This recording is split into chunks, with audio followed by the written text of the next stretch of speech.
जय हिंद। आज हम लोग एक बहुत बड़ी हस्ती से मिलने जा रहे हैं। इनके संघर्ष की कहानी, इनके राजनीतिक सफर, इनका पूरा कैरियर, इनके बारे में विस्तृत चर्चा करेंगे और साथ ही इनके द्वारा जो मध्य प्रदेश में नई पार्टी का जो उद्गम हो रहा है तो माननीय जी के माध्यम से ही हो रहा है। तो सबसे पहले सर का स्वागत करते हैं। सर आपका सबसे पहले धन्यवाद। नमस्कार सर, आपका हम जानना चाहते हैं, हमारी जनता जानना चाहती है कि आपका राजनीतिक सफर कब से शुरू हुआ? राजनीतिक सफर तो बहुत सालों पहले से, काली के जमाने से राजनीति का स्वभाव भी था। लगातार राजनीति करते हुए नेताओं को देखते हुए राजनीति का शौक होता था, मन में लगता था सोच चलते चलते धीरे धीरे अपने आप ये सब चीजें अपने आप ऐसा दोहराया है कि राजनीति आ गया। पहले पंचायती राज, काले के जमाने में राजनीति पहले पंचायती राज के दौर में मैं जनपद सदस्य बना के मेहरबानी यहाँ से चालू हुआ सफर। तो लगातार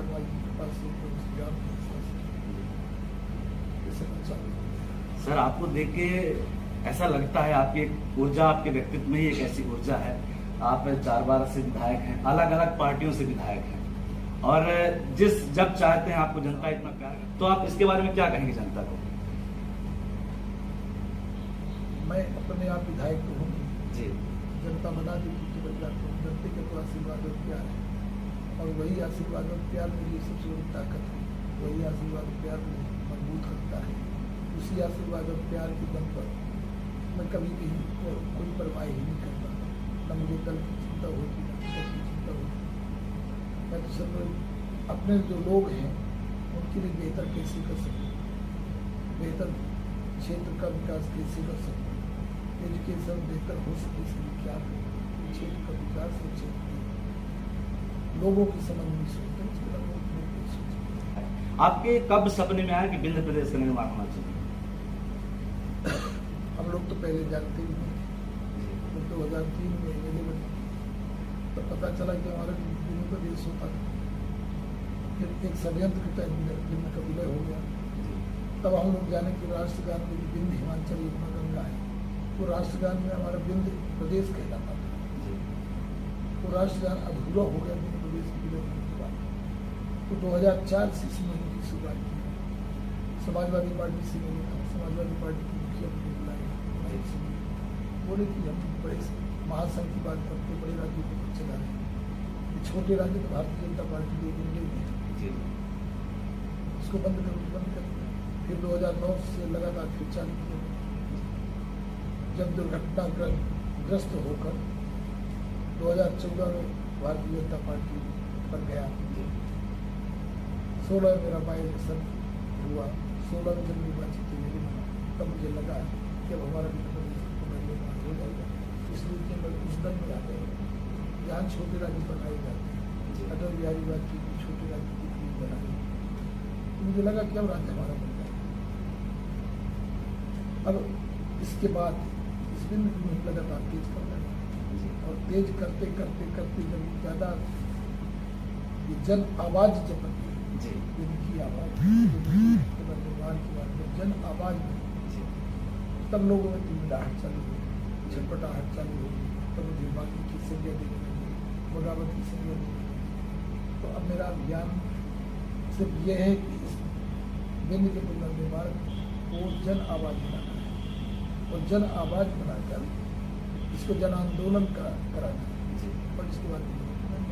तो सर, आपकी प्रदेश में सरकार है, देश में भी आपकी सरकार है, आप भारतीय जनता पार्टी के इसको विधानसभा में भी जाके रख सकते हैं ना? सब जगह जहाँ जहाँ जो जो रखना चाहिए उन जगहों पर रखी गई, बात की गई, सब कुछ किया गया। हिस्सावाद की जब लड़ाई होती घर में जी, तो बेटा बाप से लड़ता है जी, भाई भाई आपस में झगड़ते हैं जी। तो हिस्सा बांट की लड़ाई। हम हिस्सा चाहते हैं, हमारा जो मौलिक अधिकार है, जो हमारा संवैधानिक अधिकार है, जो हमारा मूलभूत अधिकार है, जो हमारा विंध्य था, उसके पुनर्निर्माण की लड़ाई है। तो जब ये लड़ाई जितनी क्रमशः बढ़ेगी उतना ही जन आवाज बढ़ेगा, उतना ही जन आंदोलन बढ़ेगा, तभी पुनर्निर्माण होगा। आपकी जो क्षेत्रीय नेता है, जैसे कि सांसद जी हो गए, आपके क्षेत्रीय में विधायक हो गए, या कि आपके बिंदु प्रदेश में जितने भी विधायक हैं, उनसे आपने कभी चर्चा की? सबको पता है, सबसे चर्चा है, सबके दिल में बिंद है। चाहे जो भी लीडर हो, चाहे जिस दल का लीडर हो, वो दिल से ईमानदारी के साथ बिंद का पुनर्निर्माण चाहता है। बिंद के पुनर्निर्माण में दिल से सब लोग सपोर्ट कर रहे हैं, पर बोल नहीं पा रहे। दल की चिंता, टिकट की चिंता, दल नाराज हो जाएगा, टिकट नहीं मिलेगी, कारोबार बंद हो जाएगा। तो पॉलिटिकल व्यापार वाले जो लोग हैं कोई समाज को नहीं उठा सकते। इसीलिए अब ये आवाज जन आवाज बने, इसलिए अब ये आवाज जन आंदोलन बनेगा। इसीलिए ये जन आंदोलन बन के जो विधायक सांसद बनाते हैं अब वो इस राज्य को लेकर तब्दील करेगा। तो पुनर्निर्माण यदि हो जाता है तो उसके जनता को क्या फायदे होने वाले हैं? हमारे बिंद के युवाओं को 1.5 लाख बच्चों को सरकारी नौकरी मिलेगी। हमारे यहाँ टूरिज्म प्लेस है, हमारे यहाँ धार्मिक स्थान है। जिन तो श्री राम के नाम पर अंतर्राष्ट्रीय राजनीति होती है, वो चित्रकूट परम धाम हमारे सतना जिले के बिंद प्रदेश में है। यहाँ राम तपस्वी की आई, भगवान बने, मर्यादा पुरुषोत्तम राम बने। सती अनुसुईया का चित्रकूट आश्रम है, जहाँ माता सती अनुसुईया ब्रह्मा विष्णु महेश तीनों को गोद में बच्चा बनाकर खिलाता है। मैहर महासागर का धाम है, जहाँ आला और आला की पत्नी को अमर होने का वरदान मिला। आला पर पूजा कर रहे हैं, जो प्रमाणित है। अमरकंटक, जहाँ नर्मदा नदी का उद्गम स्थल है। हमारे यहाँ बिंद में सब कुछ भरा पड़ा है। खनिज संपदा का भंडार है, बिजली का उत्पादन है, कोयला है, सोना है, सब संसाधन भरे पड़े। टूरिज्म प्लेस है, सब कुछ है। टूरिज्म के दम पर इस बिंद को आत्मनिर्भर और समृद्ध बनाकर मोदी जी के भी सपनों को पूरा किया जा सकता है। तो सब कुछ भरा पड़ा है। हिंदुस्तान का सबसे समृद्ध और आत्मनिर्भर समृद्ध प्रदेश कहलाएगा बिंद। इसका पुनर्निर्माण होने के 4 साल 5 साल के अंदर। तो सर, ये पुनर्निर्माण की बात कर रहे हैं, कि होगा कैसे? मतलब जनता ही चाहेगी कि नेता कैसे इसके बारे में कुछ तो थीम बनाया होगा आपने? बड़ा सामान्य इसका फार्मूला है। शहडोल और रीवा संभाग जो हमारा घर और परिवार है, 7 जिला है, सतना, रीवा, सीधी, सिंगरौली, शहडोल, डुमरिया, 30 विधानसभा, जहाँ भाषा, बोली, संस्कृति, रिवाज, रस्म, परंपरा, खाना पीना, पहनावा, व्यंजन, शादी विवाह सब एक जैसे, पूरा घर परिवार है। अब यहाँ के लोगों को हमें जागरूक करना है, यहाँ के लोगों की जन आवाज बनाना है। यहाँ के लोग जब जागरूक हो जाएंगे और जब ये जन आवाज बन जाएगी, 30 लोगों को ठीक कर लिए। सुभाष चंद्र बोस जी की मुझे खून दे दो तो तुझे आजादी दे दो। मैं बोलता हूँ कि तुम मुझे 30 दे दो, मैं 24वें प्रदेश बना दूंगा। 30 सीट पर भाई शारदा की कृपा तो श्री राम की कृपा से हमें सफलता मिल गई। तो 30 सीट के दम पर मध्य प्रदेश में बनेगी बिंद की सरकार, और जब बिंद की सरकार हो जाएगी तो बिंद प्रदेश के बारे में सिर्फ हम लोगों ने राष्ट्रगान में पढ़ा है। इसको यदि हम चाहें तो कैसे जन तक, कैसे हम मतलब कैसे जन तक आपका क्या थीम है इसको पहुंचाने का? नहीं है जो उस तक भी आवाज जानी चाहिए कि हाँ, हमारे फायदे के लिए हमारे नेताजी लग रहे हैं। उसके अंदर तक बात जा चुकी है। अभी तक सरकारें राजाशाही जमाने में राजा जो है कभी प्रजा को पढ़ने नहीं दिए, पढ़ाई लिखाई नहीं करते थे। लोग पढ़ लिख लेंगे तो जागरूक हो जाएंगे, समझदार हो जाएंगे। तो ये बगावत सरकारों का भी वही हाल है।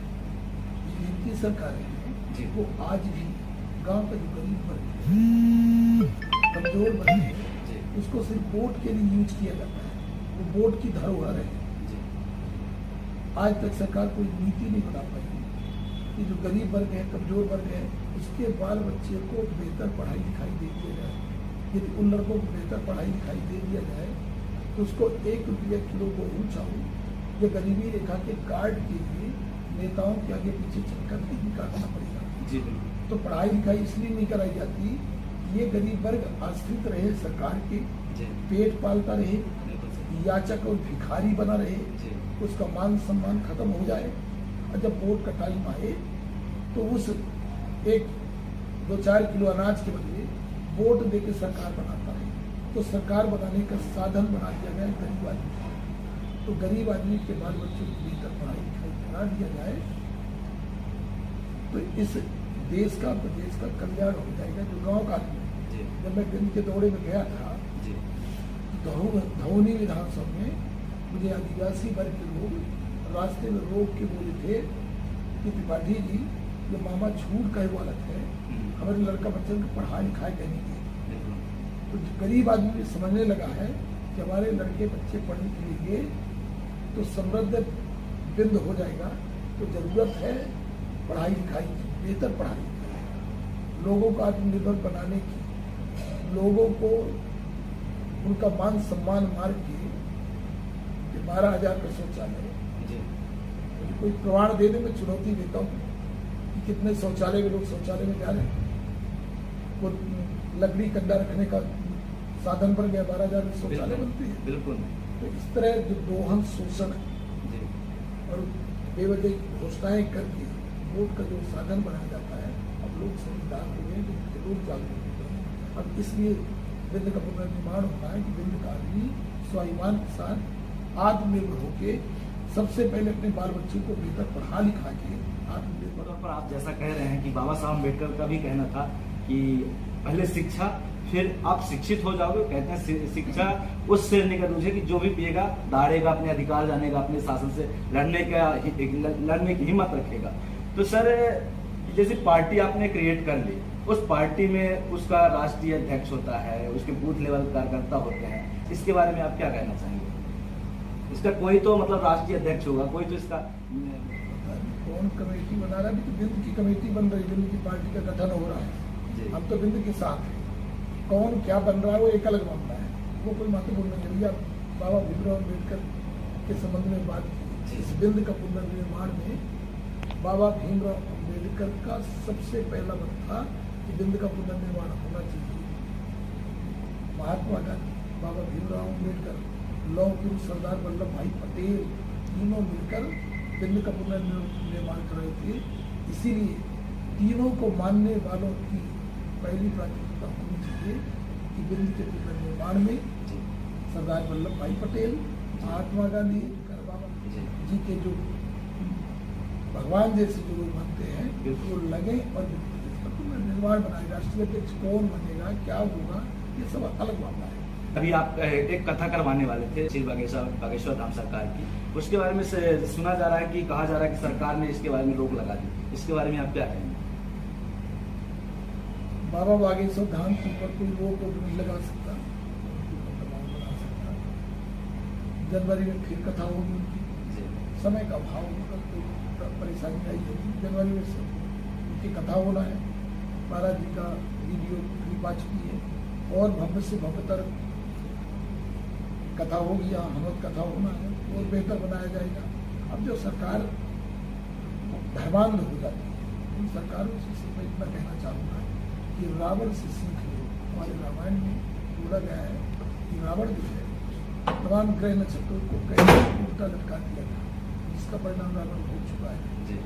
तो साधु संत ऋषि मुनि महात्मा कथा भागवत राम कृष्ण इन पर कोई कब्जा और अधिकार नहीं सकते, इनसे सावधानी बरते, मर्यादा में रहे, अन्यथा रावण जैसी हमारे साथ थे पंडित नारायण त्रिपाठी जी जो मैहर के विधायक हैं, और इनके बारे में कहा जाए कि ये लीडर हैं, हमेशा अपनी बात रखने के लिए प्रखर माने जाते हैं, अपनी बातों को नेताओं तक, जनता तक पहुंचाने में बहुत लोकप्रिय हैं। जनता अपने विधानसभा में बहुत, तो हमारे साथ जुड़े थे, इनका बहुत बहुत धन्यवाद।